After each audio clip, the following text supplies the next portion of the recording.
Hey guys, welcome and welcome back to my YouTube channel Rajni Brajwasi blog. कैसे हो guys? उम्मीद करती हूँ आप सब लोग अच्छे होंगे। मैं भी एकदम अच्छी हूँ। शाम का टाइम है, शाम के बज रहे हैं 4:30। सब लोगों ने चाय पी ली है और अब मैं आ चुकी हूँ किचन में, क्योंकि चाय वगैरह से सब लोग फ्री हो जाते हैं। सबकी अलग अलग बनती है। मम्मी अपनी अलग बनाती हैं और मम्मी जल्दी बना लेती है 3:30 बजे के करीब। अभी मैंने पापा की बनाई है और उससे थोड़ी देर पहले मैंने और पतिदेव की बना के पी ली थी। मतलब पतिदेव की शॉप पे चली गई थी, मैंने यहाँ पी ली थी। तो 3 बार चाय बनती है शाम को और सुबह बनती है 6 बार। यही रूटीन रहता है। मम्मी की अलग बनती है, पापा की अलग बनाती हूँ और हम दोनों की अलग बनती है। पापा फीकी पीते हैं ना, इसीलिए।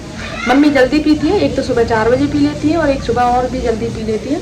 और हम लोग थोड़ा सा लेट उठते हैं, आलसी है ना थोड़े से, तो इसीलिए एक चाय पीते हैं हम 6 बजे, दूसरी पीते हैं 7:30 बजे। तो इसलिए मम्मी का और हमारा मैच नहीं हो पाता है। पापा तो अलग बनाती हूँ पापा की, तो क्योंकि पापा फीकी पीते हैं ना, इसीलिए। तो मैं बना रही हूँ किचन में आज मटर पनीर की सब्जी। तो सोचा चलो आप लोगों के साथ में भी शेयर कर लूँ। और मैंने ना यहाँ पे सारी तैयारियां करके रखी हैं। अभी आज मेरा मन था कि कुछ मैं मार्केट से लेके आऊँ, लेकिन फिर सोचा यार रहने देती हूँ। सुबह बनाई थी मूंग चावल की खिचड़ी, मटर गोभी वगैरह सारी चीज़ें डाल के, क्योंकि ये जो महीना चल रहा है ना, इसको क्या बोलते हैं, फूस का बोलते हैं। इसमें क्या ठाकुर जी का भोग लगाना जरूरी होता है, तो इसीलिए बनाई थी। सब लोगों ने खिचड़ी खा ली आराम से। अब सोचा कुछ थोड़ा सा स्पेशल बनाती हूँ, तो मम्मी बोली मटर पनीर बना ले पनीर निकाल के। तो पनीर मैंने सुबह निकाल लिया था और अब बना रही हूँ मैं मटर पनीर। तो मैं दिखाती हूँ आप लोगों को कि सारी तैयारियां मैंने ऑलमोस्ट करके रख ली है। तो यहाँ पे मैंने ना पनीर निकाल के रख लिया है। ये है थोड़ा सा मावा और ये 2-3 खड़े मसाले हैं, लौंग, काली मिर्ची और तेजपात के पत्ता। इधर हमारी मटर उबल चुकी हैं और अब हम बनाना शुरू करते हैं मटर पनीर की सब्जी। देन उसके बाद में जाएंगे गिरिजा जी के दर्शन करने के लिए। कोई प्याज नहीं, कुछ नहीं, क्योंकि हमारे घर में है ठाकुर जी, तो हम प्याज वगैरह यूज नहीं करते। तो चलिए शुरू करते हैं। सब्जी बनाने के लिए मैंने यहाँ पे थोड़ा सा ऑयल ले लिया है और ये कुछ ज़्यादा एक्स्ट्रा डल गया था, तो बस जो एक्स्ट्रा है उसको निकाल लेती हूँ। और आपको बताती हूँ, मैंने ना यहाँ पे 3 टमाटर लिए हैं ग्रेवी के लिए, और ये कुछ मीडियम साइज़ के टमाटर हैं। इनको पहले मुझे पकाना है, उसके बाद मैं ग्रेवी बनाऊँगी। इनको ना थोड़ा थोड़ा सा मोटा कट करना है मुझे। मैं आपको बताती हूँ किस तरीके से, जिससे जल्दी पक जाए। और अलग तरीके से बना रही हूँ ना, तो वो सारी चीज़ें आप लोगों के साथ में शेयर कर रही हूँ मैं। और आजकल टमाटर ना बिल्कुल भी रेड नहीं आ रहे हैं, इसी तरह के टमाटर आ रहे हैं। येलो बोल सकते हो, ऑरेंज बोल सकते हो, कुछ इस तरीके के टमाटर आ रहे हैं गाइस। पहले एक टाइम था मुझे कुछ भी बनाना नहीं आता था, और शादी के बाद से धीरे धीरे मुझे ना सारी चीज़ें बनाना आ गया है। अब मैं सारी चीज़ें बना लेती हूँ, कुछ कुछ चीज़ों को छोड़ के। कुछ चीज़ों में आता है सिर्फ डोसा, जिसको बनाने का मैंने कभी ट्राई नहीं किया। तो यहाँ पे हमारा घी गर्म हो गया है। अब हम इसमें डाल देंगे 2 तेजपात के पत्ते और 1 लाल मिर्च, ये सारी चीज़ें। और देन इसके बाद में ये जो टमाटर है ना, इन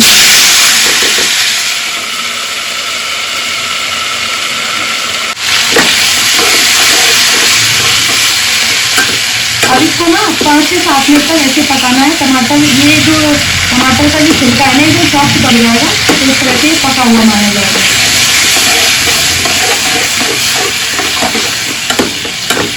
गाइस यहाँ पर आप देख सकते हो टमाटर एकदम पक चुके हैं। ये देखो, इन्होंने थोड़ा सा टमाटर का जो लिक्विड वो है वो भी निकल चुका है। आप बस इसको थोड़ी देर ठंडा होने के लिए रखेंगे। तो गैस कर देती हूँ बंद और इसको ठंडा होने के लिए रख देती हूँ। तब तक मैं यहाँ पे आटा लगा लेती हूँ, क्योंकि आटा लगा के फिर और बाकी का काम करना शुरू करूँगी। तो पहले आटा लगा लेती हूँ गाइस। तो गाइस ये आप देख सकते हो एकदम ठंडा हो गया है। अब बस मुझे इसको ना पीसना बाकी है। तो इसमें गरम मसाले डाले थे ना, वो भी इसी में पिस जाएंगे।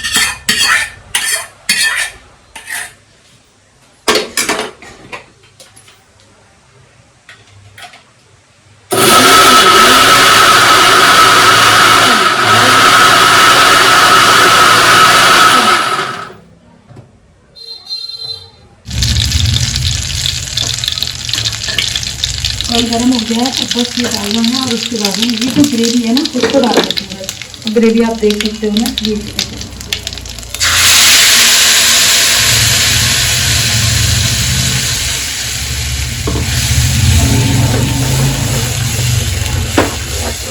आपकी खुशबू भी बहुत अच्छी आती है अगर आप इस तरीके से बनाते हो तो। अब इसमें मसाला ऐड करते हैं। तो मुझे ना थोड़ी सी लाल मिर्ची ऐड करनी है क्योंकि साबुत डाल चुके हैं ना, इसीलिए।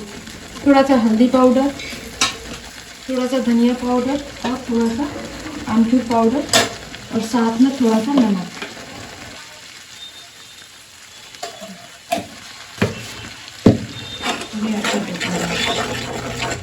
और साथ में इसमें थोड़ी सी कस्तूरी मेथी भी ऐड कर देती हूँ, जैसे पूरा टेस्ट आ जाएगा इसमें।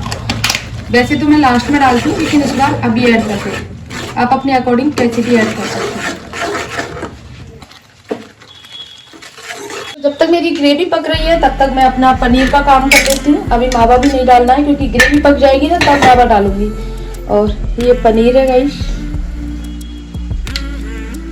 पनीर मैं हमेशा घर का यूज करती हूँ, हमेशा, कभी मार्केट का मैंने यूज नहीं किया। अगर आप मुझे रेगुलर देखते होंगे तो आप लोगों को पता होगा। ज़्यादातर चीज़ें हमारी जो होती है ना वो घर की बनी ही होती हैं, यानी कि ऑर्गेनिक बोल सकते हो। छोटे छोटे स्लाइसेस करती हूँ क्योंकि बच्चे छोटे हैं, उनसे खाया नहीं जाता, इसलिए।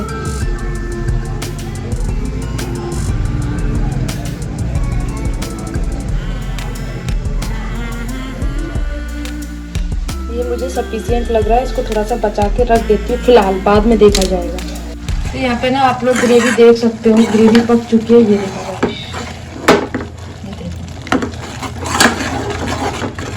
अब इसमें ना मैं थोड़ा सा इसको डालूंगी, इसमें 1 चम्मच मलाई।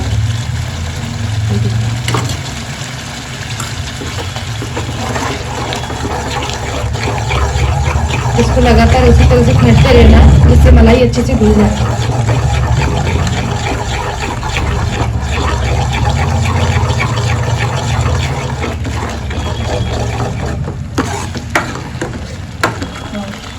इसके बाद में डालूंगी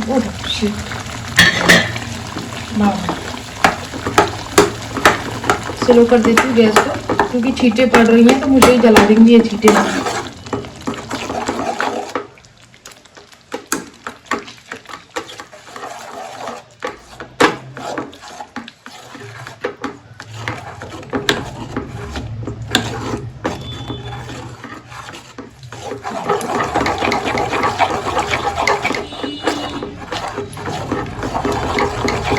अब इसको 5 से 7 मिनट तक इसी तरह से पकाना है मुझे। ना आप लोग सब्जी को देख सकते हो खूब अच्छे से पक चुकी है, 5 से 7 मिनट इसको हो चुके हैं।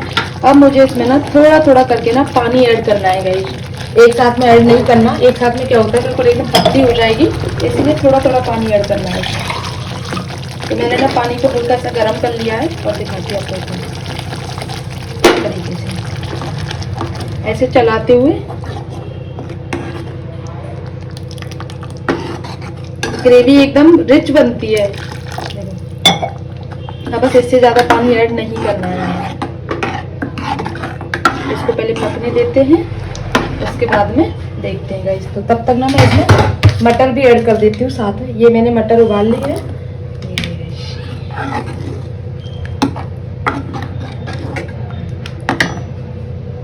तो सब्जी को पकते पकते ना गाइस 10 मिनट हो चुके हैं, 10 से ज़्यादा नहीं हुए हैं, 10 मिनट हुए हैं। और थोड़ी सी ना आप लोगों को अभी पतली लग रही होगी, लेकिन मुझे इसको ना और अभी पकाना है इसी तरह से। लेकिन तब तक मैं ना इसमें थोड़ा सा पनीर ऐड कर देती हूँ। ये जो पनीर काट के रखा है ना वो तो फ्राई नहीं कर रही हूँ, सिर्फ ऐसे ही रख रही हूँ क्योंकि सॉफ्ट है पनीर एकदम।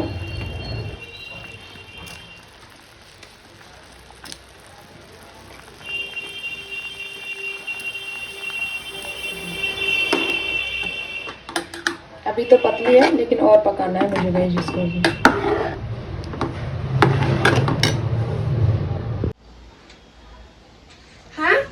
तो गाइस आप लोगों को बताती हूँ, ये जो अलमारी है ना नीचे की, ये थोड़ी सी फैल गई थी। मतलब फैलने से मेरा मतलब है इसमें जो छोटे छोटे कपड़े रहते हैं बच्चों की, कैप वगैरह जो नाइट सूट पर पहनते हैं, वो थोड़े से फैल गए थे। तो कह रहा था मम्मा आपने ऐसे ही भर के रखा है, सारे कपड़े निकाले, ढूंस के भर रखा है। इसने बोला था ढूंसा भर रखा है ना। तो इसने सारे कपड़े फैलाए हैं, फैलाने के बाद में सब कपड़ों की तय बनाई है। ये नीचे वाली अलमारी की बात कर रही हूँ मैं। और कपड़ों की तय बनाने के बाद कपड़ों की तय भी देख सकते हो आप, प्रॉपर बना रहा है। देखो वो जैकेट है, ये स्वेटर है, ये कैप है, और वो देखो जमाने का तरीका भी आप देख सकते हो। ये देखो ऐसे। और ये चीज है ना बच्चा खुद से सीखता है, जो आप घर के उसमें थोड़ा बहुत मैं जैसे वीडियो वगैरह बनाती हूँ तो बोलती रहती हूँ ना, तो बस इसकी यही आदत है कि अपने घर को ना साफ सुथरा रखना चाहिए, तो यही आदत है इनकी भी।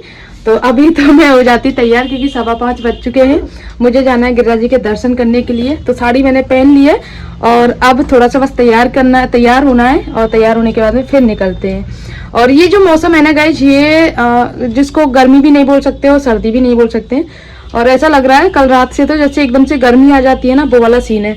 लेकिन कोई नहीं, अभी स्वेटर ये नहीं रख सकते हैं कि स्वेटर का मौसम नहीं है, पहन के रखना है। सबसे बड़ा इशू रहता है स्टॉल डालने का, ऊपर से पल्लू लेने का, वो बहुत बड़ा इशू लगता है मुझे गाइस। तो पहले चलो तैयार हो जाते हैं।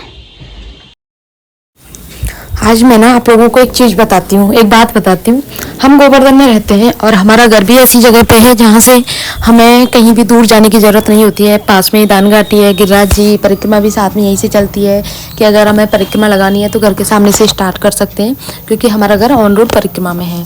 तो और दूसरी बात आप लोगों को बताती हूँ, जैसे हमें कहीं जाना हो, मथुरा, वृंदावन, बरसाना, नंदगाम, गोकुल, महावन, कहीं भी जाना हो ना, तो हमारे गोवर्धन से सब जगह का जो दूरी है ना, वो है 15 मिनट, 20 मिनट, 25 मिनट, आधा घंटा। तो मैं सोचती हूँ ना कि हम कितने लकी हैं, टचवुड की जो बाहर से लोग आते हैं वो दो मतलब महीने पहले अपनी ट्रेन की टिकट बुक कराते हैं, फिर कंफर्म नहीं होती है, और हो भी जाती है तो फिर बसों में उसमें धक्के खाओ, फिर ऑटो रिक्शा करो, देन उसके बाद में भी फिर बांके बिहारी के तो दर्शन भी नहीं होते बहुत से लोगों को, इतनी भीड़ भाड़ रहती है। फिर ऐसा लगता है कि यार क्यों आए, ऐसी भीड़ में ऐसा ही लगता है लोगों को। मैं अपना बताती हूँ पर्सनली, जब मैं अभी कुछ टाइम पहले ना बांके बिहारी के दर्शन करने के लिए गई थी, आई थिंक नवंबर का महीना होगा शायद 2025 में, जो लास्ट मंथ है उसकी बात कर रही हूँ मैं। तो ना इतनी भीड़ थी कि हम फंस गए थे, और हम यहाँ गोवर्धन के रहने वाले हैं, लेकिन फिर भी ऐसा लग रहा था कि हम गलत फंस गए इस भीड़ में। और मतलब अपनी जो जान तो हम फिर भी देखो ठीक है जैसे तैसे कर लें एडजस्ट, लेकिन मैंने ना एक व्यक्ति मतलब एक आदमी ऐसा था जो 2 बच्चे थे उसके साथ में, एक छोटा सा था 2-3 साल का, और एक उसके साथ में लड़की थी 5-6 साल की होगी।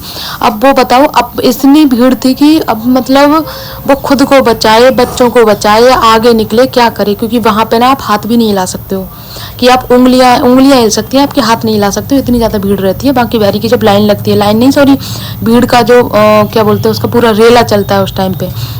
ये मंदिर की बात नहीं कर रही, मंदिर के बाहर जो गली है उसकी बात कर रही हूँ मैं। तो उनको देख देख के ना जी ऐसे हो रहा था। पीछे एक बार से बच्ची पीछे रह गई थी, तो भाई मैं ऐसी घबरा गई थी, क्योंकि मेरे भी छोटे छोटे बच्चे हैं। तो फिर यही निकल रहा था यार मुझे, ऐसे बच्चों को लेकर ना नहीं आना चाहिए, इससे अच्छा है घर पे रहो, ठाकुर जी के दर्शन बस मन से कर लो, यही बहुत है। ऐसी भीड़ में बच्चों को लेकर, और फिर बच्चा, क्योंकि बच्चा भी उसको नहीं छोड़ सकता था, वो पीछे से ऐसे हाथ पकड़ के चल रहा था, और एक उसने कंधे पे उठा लिया था एक बच्चे को, एक उसको, भाई बहुत हालत ख़राब हो गई थी उसकी। तो मुझे बहुत डर बैठ गया था कि भाई बच्चों को लेके ऐसी भीड़ में बिल्कुल नहीं जाना। तो मैं तो जाती नहीं हूँ बच्चों को लेके। और बांके बिहारी हम बरसाने तो हर महीने चले जाते हैं, लेकिन बांके बिहारी की तो बताऊँ मैं, मेरी शादी को 8-10 साल हो गए। इन सालों 8-10 सालों में मैं मुश्किल से 3 या 4 बार गई हूँ बांके बिहारी के दर्शन करने। रीज़न सबसे बड़ा यही है, जबकि आधा घंटे का रास्ता है हमारे यहाँ से, भीड़ रहती है हमेशा, कभी भी चले जाओ, Saturday, Sunday, Monday, Tuesday, Wednesday, Thursday, Friday, कभी चले जाओ, हमेशा भीड़ रहती है। और हमारे गिरिराज जी देखो गाइस, आराम से दर्शन करो, कितनी भी भीड़ हो कोई भीड़ ही नहीं लगती है, क्योंकि चलती हुई परिक्रमा रहती है, और कितने सुंदर से दर्शन हो जाते हैं। आराम से निहार के दर्शन करो, 10 मिनट 5 मिनट। और तो और ठाकुर जी को यूँ हाथ भी लगा सकते हो आप, सुबह मंगला होती है उस टाइम पे अपने हाथों से दूध भोग चढ़ा सकते हो। तो ये चीज़ होती है हमारे यहाँ पे। बाकी बड़े बड़े मंदिरों का तो यही है भाई, बहुत भीड़ रहती है, तो इसलिए डर लगता है।